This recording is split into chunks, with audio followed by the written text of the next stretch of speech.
Thank you for calling SoulScriptor. How can I help you? Hey, Michael. How you doing today? Good. How are you? Good. My name is. I'm an advisor with. Purpose of my call today is we connected on LinkedIn about a month ago, 2 months ago, and I just wanted to introduce myself and extend myself as a resource to you. Oh, okay. Have you ever heard of us over at? No. Okay.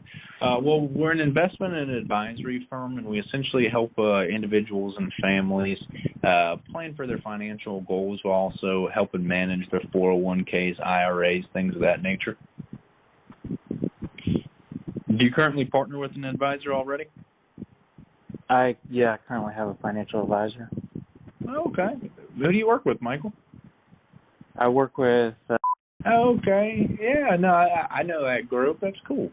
So I like to better my practices every day, and just whenever I come across an individual with an advisor, I like to ask them, what do you enjoy about your relationship with that advisor?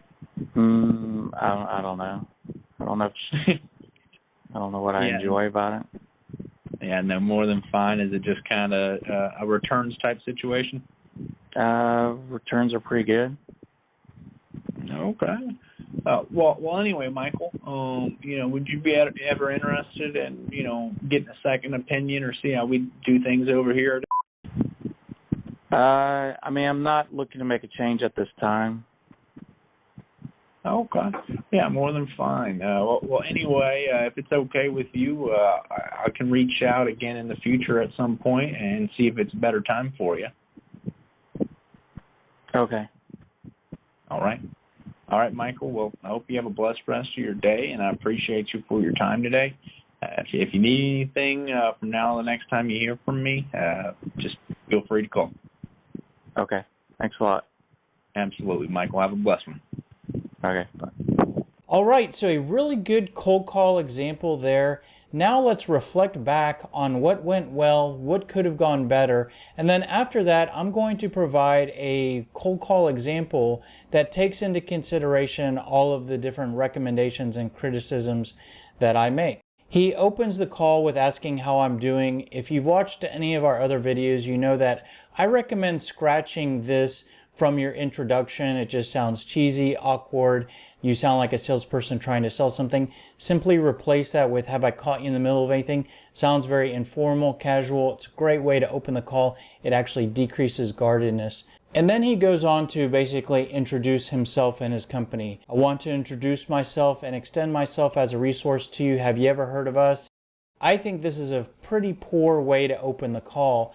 And the reason why is because everything he says here is all about me. This is who I am. This is what I do. This is who I work for. This is what I sell. This is a complete product selling type of sales message. And what I would recommend you do, instead of making it all about you, make it all about the prospect. And so we talk about that in a lot of other training videos. I'm not going to get into too much detail, but if you've ever seen this slide where we talk about product selling compared to consultative selling, this is a total product selling cold call. And you've heard me talk about it. He opens up with, this is my company. This is what we sell. Easy way to open that in a better way, more consultative, and also making it more about the prospect is to use more of a consultative pitch. Look for other videos that explain those two concepts in more detail. Then he goes on to ask me a question, which I believe the best salesperson is the one that asks the best questions. I think it's great that he's getting to ask me a question. At this point, he asked me, do you currently partner with a financial advisor today? This is what I classify as a current environment question, and it's a good question to ask. And if you sell something that you likely know that the person you're talking to already owns, buys, or has a provider for, it's kind of good to ask, who are you using today? How's it going? But I do think there are better questions to ask, and those would be pain questions. I'll share some examples of the pain questions I recommend he would ask in the cold call script that I provide at the end of this. One bad thing about asking right out of the gate, are you working with someone today?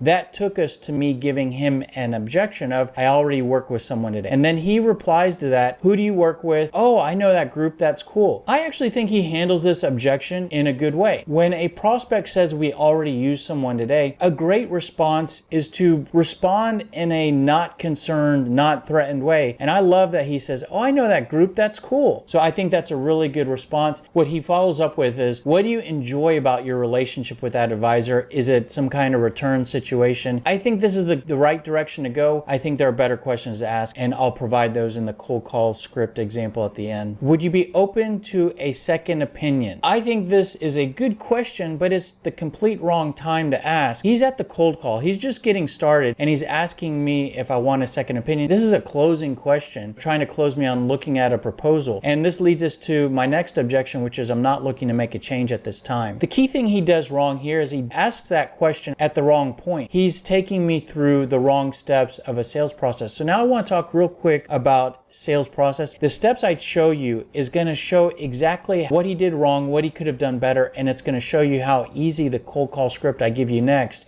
is going to be to use and how it's going to be more effective. But I recommend you take prospects through these 3 steps: interaction, conversation, explanation. The interaction is basically the first time you're really interacting with a prospect, and this could be a cold call. Like what we had here was the interaction step. Could be a cold email, could be meeting someone at a networking event, could be an inbound call, could be exchanging messages on a web chat. But your goal of this interaction is just to kind of pre-qualify, build a little bit of interest. Now, once you progress from the interaction, you progress to the conversation. And yes, you're having a conversation in the interaction, but the conversation step is where we're having a real conversation where both parties are there, open to talking more. And what this looks like is that this is the meeting, an appointment, could be an online meeting. It actually could happen at the same time as an interaction. So it doesn't have to be you cold call, set an appointment. You could actually end up talking like this guy and I could have ended up where we ended up talking on the phone for 20 minutes. And that would have looked like in what we call an instant meeting. I personally think it's good to separate those, but there are some situations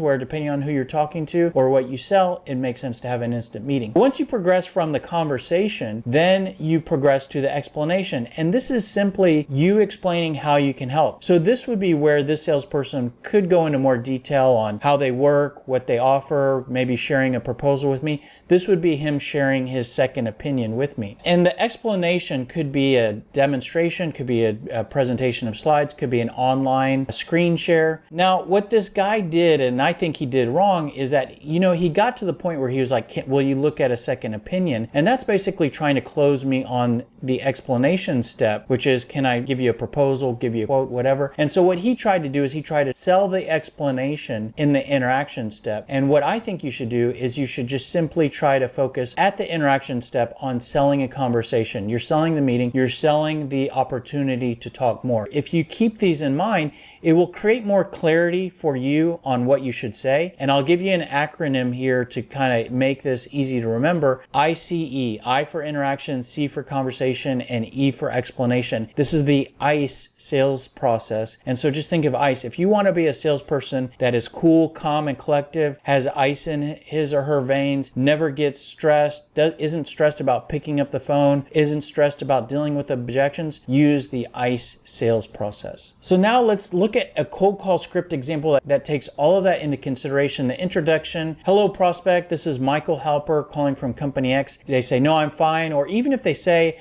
what is this in regards to, you still progress to the next step, which is sharing your value proposition. Hey, great. The reason for my call is I work with business owners and I help them to develop a successful investment plan and strategy, improve their decision making regarding investing. You could share 2 or 3 of these value points. Establish true financial freedom. Here's a small, soft takeaway after you share your value. But I'm not sure if I can help you in the same way that I've helped others, so I'm reaching out with a question or 2. Now you ask a couple of your questions. By the way, the question he asked was a current environment question. Are you working with an advisor today? You could see that really didn't go anywhere great, although there is a time and place to ask that question. I recommend you start out with some pain questions. How do you feel about your current plan or strategy? Do you currently have a plan or strategy for investing? Do you feel like you know what to do regarding your investments? Are you aware of your different options? So some great pain questions there, conversation starter questions there. Again, remember, I'm not trying to sign this guy up as a client. I'm trying to sell him on a conversation. These are great questions to, if not start a conversation, identify a reason to start talking. You could progress to some current environment questions, or you could jump straight ahead to your current environment questions. Are you currently working with an advisor today? How long have you been with them? How's everything going? How happy are you with the returns? Then you could progress to some pain points. Ideally, you're trying to identify pain based on asking pain questions. But if you don't really identify that things could be better, you could skip to just giving some examples of pain points. Oh, well, sounds like you're doing pretty good over there, Michael, but a lot of business business owners I work with, they often have challenges with, they don't have a good plan or strategy. It can be difficult to know what to do. It's difficult to achieve financial freedom. If I could ask you, are you concerned about any of those areas? And so now you're just checking in and you're trying to see, you're giving them a last chance to say, no, everything's great, or I don't know, or everything could be better. Now we're going to start to talk about me. You'll notice that this guy started out the call talking about me. This is who I am. This is the company I'm with. Our call script basically has that at the end, and hopefully you've created a little bit of interest and identified a reason why this person should be interested in talking to you. And this is where you can say something like, oh, well, based on what you shared, it might make sense to talk in more detail. And the reason why is I'm with this firm and we basically provide financial planning, investment advice, retirement planning, portfolio management. And you could share some more details about your company there, but that's just a quick example. And then right before you go for the close, something great to do to create a little bit more interest and also establish credibility, you could actually share a name drop example of another customer you've helped. So this is where you could say something like, and I actually worked with another small business owner, and we worked with them to develop a new investment plan and strategy. Not only was I able to improve his return by 17%, but I also decreased the amount of time that she had to spend managing her investments. But I tell you what, I've called you out of the blue. I'm not sure if this is the best time to go into all these details and discuss this. Do I have a little bit of interest on your side to talk about this a little bit more? So then you could get a little bit of a response from the prospect, or you'd go straight for the close. Are you available for a brief 15-20 minute meeting where I can show you some other examples of how I've helped other business owners to generate a more income and achieve financial wealth? Are you available Tuesday or Thursday morning? And then at this point, if you could do the instant meeting, and if the prospect is available, you could try to close for the instant meeting with, or are you available to continue talking about this now? It would be 15-20 minute chat. If you're available now, I could actually send you a screen share link, and there's just a few slides and information that I want to share with you. So you're basically closing for the appointment. And the important thing here is we are not closing to secure a new client. We're not closing to share our proposal. That would be closing for the explanation step.